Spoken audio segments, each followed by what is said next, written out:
بانی پی ٹی آئی نے وزیر اعلیٰ خیبر پختونخوا کو عہدے سے ہٹا دیا۔ بانی پی ٹی آئی کا علی امین گنڈاپور کی کارکردگی پر عدم اطمینان کا اظہار۔ سہیل آفریدی نئے وزیر اعلیٰ خیبر پختونخوا ہوں گے۔ پی ٹی آئی کے سیکرٹری جنرل سلمان اکرم راجہ کی میڈیا سے گفتگو، کہا کہ بانی پی ٹی آئی نے آج اورکزئی میں شہادتوں پر انتہائی غم کا اظہار کیا۔ بانی پی ٹی آئی نے کہا کہ ان شہادتوں کے بعد میرے پاس اب کوئی چارہ نہیں۔ بانی پی ٹی آئی نے کہا کہ دہشت گردی کے خلاف پالیسی پر نظر ثانی کی ضرورت ہے۔ خیبر پختونخوا میں تحریک انصاف کو نئی شروعات کرنے کی ضرورت ہے۔ Chairman P T I barrister Gohar نے کہا کہ بانی پی ٹی آئی کی ہدایت پر منوعن عمل ہوگا۔ علی امین گنڈاپور کل گورنر کو استعفیٰ بھجوائیں گے۔ تحریک انصاف میں کوئی فارورڈ بلاک نہیں، کپتان کی مرضی ہے کون سی جگہ پر کس کھلاڑی کو کھلانا ہے۔ بانی پی ٹی آئی کی بہنوں کا سیاست میں کوئی عمل دخل نہیں۔ علی امین گنڈاپور کی خدمات کو خراج تحسین پیش کرتے ہیں۔ بانی پی ٹی آئی کی ہدایت کے مطابق خیبر پختونخوا آگے بڑھے گا۔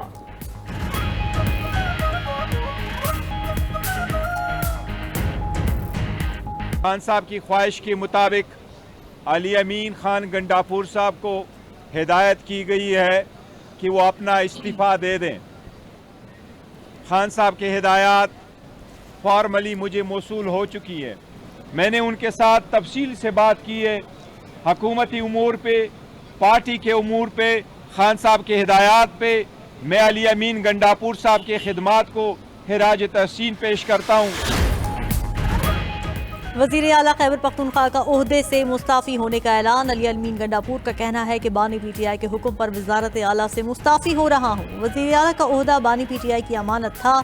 سہیل آفریدی کو میری مکمل حمایت حاصل رہے گی۔ بانی پی ٹی آئی کی رہائی اور پارٹی پالیسی کے لیے ایک ہو کر آگے بڑھیں گے۔ دوسری طرف سہیل آفریدی کو وزیر اعلیٰ کی سیکیورٹی فراہم کر دی گئی۔ گورنر خیبر پختونخوا فیصل کریم کنڈی کا کہنا ہے کہ ابھی تک علی امین گنڈاپور کا استعفیٰ نہیں ملا۔ استعفیٰ ملتے ہی قانون کے مطابق دستخط کروں گا۔ صوبے میں جو کچھ ہوتا رہا سب کے سامنے ہے۔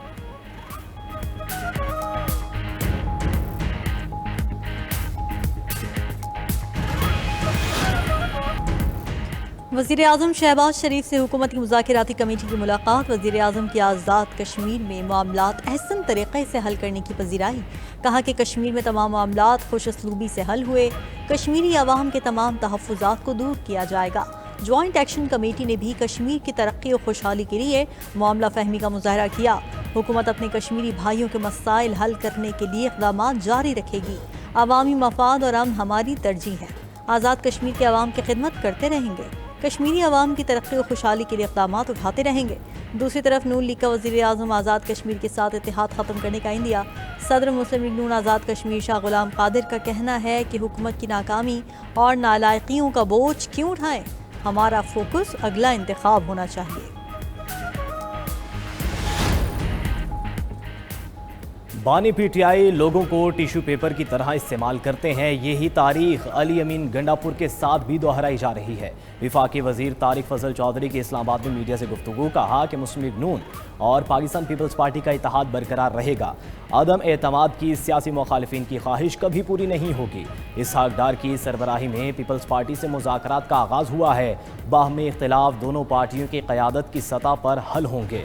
طارق فضل چودھری نے مزید کہا کہ وزیر اعظم آزاد کشمیر کو ہٹانے یا عدم اعتماد کا فیصلہ نہیں ہوا۔ وزیر اعظم شہباز شریف سے ملاقات میں اس بات کا کوئی تذکرہ نہیں ہوا۔ جوائنٹ عوامی ایکشن کمیٹی کا کوئی مطالبہ غیر آئینی نہیں۔ عوامی ایکشن کمیٹی سے کیے وعدوں کو پورا کیا جائے گا۔ وفاقی حکومت کی اتحادی جماعت پیپلز پارٹی کو منانے کی کوششیں۔ اسپیکر قومی اسمبلی ایاز صادق کی سربراہی میں حکومتی وفد کراچی روانہ۔ حکومتی وفد وزیر اعظم شہباز شریف کی ہدایت پر کراچی روانہ ہوا۔ نائب وزیر اعظم اسحاق ڈار، اعظم نذیر تارڑ اور رانا ثناء اللہ وفد میں شامل۔ اسپیکر قومی اسمبلی کی قیادت میں حکومتی وفد صدر مملکت آصف علی زرداری سے ملاقات کرے گا۔ اس سے پہلے صدر مملکت آصف علی زرداری سے سیاسی کشیدگی پر وزیر داخلہ محسن نقوی کو طلب کیا تھا۔ آصف علی زرداری نے پیپلز پارٹی اور نون لیگ میں جاری سیاسی کشیدگی میں کمی کے لیے محسن نقوی کو ٹاسک سونپا تھا۔ پنجاب میں بلدیاتی انتخابات دسمبر کے آخری ہفتے میں ہوں گے۔ پنجاب کے بلدیاتی الیکشن 2022 کے بلدیاتی قانون کے مطابق ہوں گے۔ 2 ماہ میں بلدیاتی حلقہ بندیاں مکمل کرنے کا حکم۔ الیکشن کمیشن نے پنجاب میں بلدیاتی انتخابات سے متعلق فیصلہ سنا دیا۔ بلدیاتی الیکشن کے لیے حلقہ بندیوں پر فوری کام شروع کیا جائے۔ الیکشن کمیشن کا حکم۔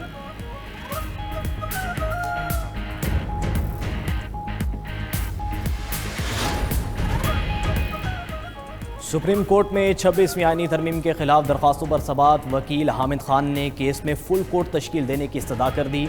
आईनी बेंच के सरबराह जस्टिस अमीनुद्दीन खान ने रिमार्क्स दिए कि जब तक आइन में तरमीम नहीं होती मौजूदा आइन पर ही इन्हिसार करना होगा। जस्टिस मुसर्रत हलाली ने कहा कि 26वीं आईनी तरमीम ठीक है या गलत, फिलहाल अदालत ने इसे मुअत्तल नहीं किया। आप इस तरमीम को आइन का हिस्सा समझते हैं तभी चैलेंज किया है।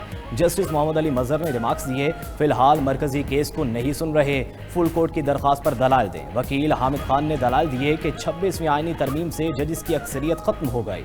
जस्टिस जमाल खान मुंतकिल ने पूछा, एक तरमीम हो चुकी, आप उसे मान रहे हैं या नहीं? हामिद खान ने जवाब दिया कि हम इस तरमीम को नहीं मान रहे। अदालत ने समाअत कल तक मुलतवी कर दी। सरकारी अफसरान के असासे जाहिर करने का IMF का मुतालबा मंजूर। सरकारी अफसरान के असासाजात के कवायद में तरमीम का मुसवदा जारी। IMF से इक़्तिसादी जायजा मुज़ाकिरात में पेशरफ्त। FBR के मुताबिक ग्रेड 17 से 22 के अफसरान के असासे डिक्लेयर किए जाएंगे।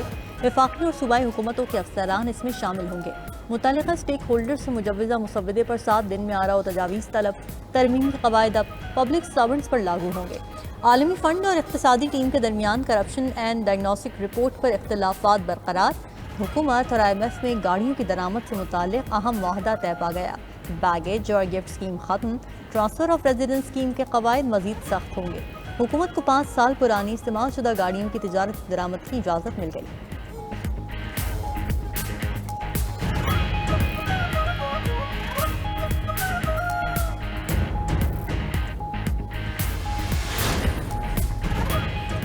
हालिया सैलाब के बाद मुआशी तरक्की में कमी और महंगाई बढ़ने का खदशा। रवा माली साल महंगाई 7% से तजावुज़ कर सकती है। आलमी बैंक की पाकिस्तान की मुआशी सूरत हाल पर रिपोर्ट। रवा माली साल मुआशी शरह नमू 2.6% तक महदूद रहने की तखमीना। हुकूमत ने मुआशी तरक्की का हदफ 4.2% मुकर्रर कर रखा है। अगले माली साल पाकिस्तान 3.6% की शरह से तरक्की करेगा। पाकिस्तान में सैलाब के बाद मुआशी बहाली में सुस्त रवी का खदशा है। सैलाबी नुकसानात से GDP ग्रोथ 2.6% रहने का इम्कान है।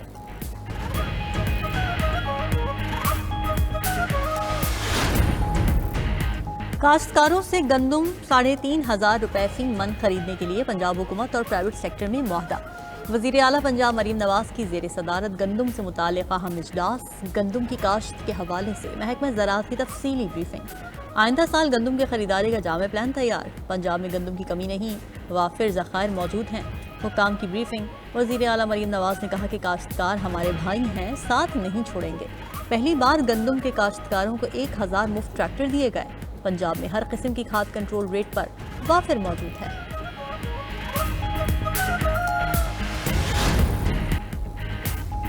गजा मुआहदे पर हमास और इजराइल के दरमियान तीसरे रोज भी बिलवास्ता मुज़ाकिरात। फ़लस्तीनी मुज़ाहिमती तंजीम हमास का कहना है कि कैदियों की रिहाई के लिए इजराइल के साथ फहरिस्तों का तबादला किया है। कतरी वज़ीर आज़म शेख मोहम्मद बिन अब्दुर्रहमान अस्सानी को मुज़ाकिरात में शिरकत पर खुशामदीद कहते हैं। तुर्क और मिस्री इंटेलिजेंस चीफ्स की मुज़ाकिरात में शिरकत खुशाइंद है। इन ओहदेदारान की शमूलियत मुज़ाकिरात को मुस्बत रुख देने के लिए मददगार साबित होगी। इजरायली वज़ीर आज़म नेतन्याहू के मुज़ाकिरात को सबूताज करने की गुंजाइश महदूद होगी। अरब मीडिया का कहना है कि सालिस मुमालिक मुआहदे पर अमल की राह में हायल रुकावटों को दूर करने के लिए काम कर रहे हैं। अमरीकी सदर के दामाद जेरेड कुशनर और खुसूसी अर्सी विटकॉफ भी मुज़ाकिरात में शिरकत के लिए मिस्र पहुँच गए।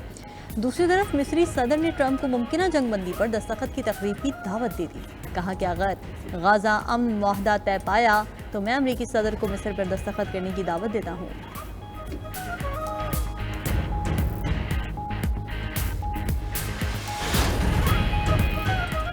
जंगबंदी मुज़ाकरात के बावजूद इसराइल की गजा में बमबारी से होनी फ़ौज ने मज़ीद 10 फ़लस्तीनियों को शहीद कर दिया। गजा में हमलों से 3 रोज़ में 104 फ़लस्तीनी शहीद हो चुके। गजा शहर के इलाकों सबरा और अल रमाल में गोलाबारी, 3 अफराद शहीद। दूसरी तरफ 60% यहूदियों ने इसराइल को गजा में जंगी जराइम का मरतकब करार दे दिया। अमरीकी अखबार की रिपोर्ट के मुताबिक 39% यहूदियों ने कहा कि इसराइल नस्ल कुशी कर रहा है। 68% यहूदियों का वज़ीर आज़म नेतन्याहू की क़यादत पर अदम इत्मीनान। यूक्रेन के 5000 मुरब्बा किलोमीटर इलाके पर कब्जा कर लिया। रूसी सदर का दावा। व्लादिमीर पुतिन ने आला फौजी कमांडर से मुलाकात के बाद कहा कि रूसी फौज को मैदान जंग में मुकम्मल बर्तरी हासिल है। यूक्रेनी अफवाज तमाम महाजों पर पीछे हट रही है। यूक्रेन की जानिब से रूस के अंदर गहराई तक हमला करने की कोशिशें जारी हैं।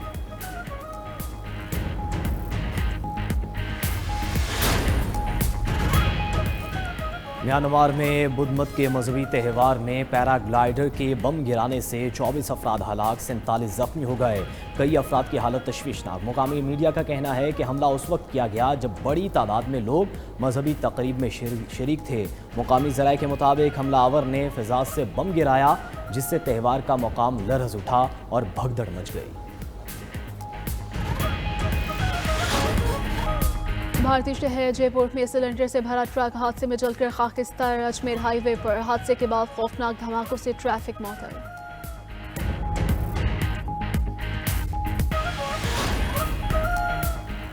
सिलेक्शन कमेटी का T20 कप्तान सलमान अली आगा पर मुकम्मल एतमाद। जनूबी अफ्रीका के खिलाफ सीरीज में कौमी टीम की क़यादत करेंगे। बाबर आजम और विकेट कीपर मोहम्मद रिजवान की वापसी का इम्कान नहीं। जनूबी अफ्रीका के खिलाफ T20 सीरीज में मोहम्मद हारिस रऊफ को ड्रॉप किया जाएगा। वसीम जूनियर या अब्बास अफरीदी को मौका देने का इम्कान। साइम अयूब और मोहम्मद हारिस को T20 में एक और मौका देने का फैसला। ज़राए के मुताबिक कप्तान सलमान अली आगा और कोच माइक हैसन के दरमियान जनूबी अफ्रीका के खिलाफ सीरीज और T20 वर्ल्ड कप के हवाले से तबादला ख्याल किया।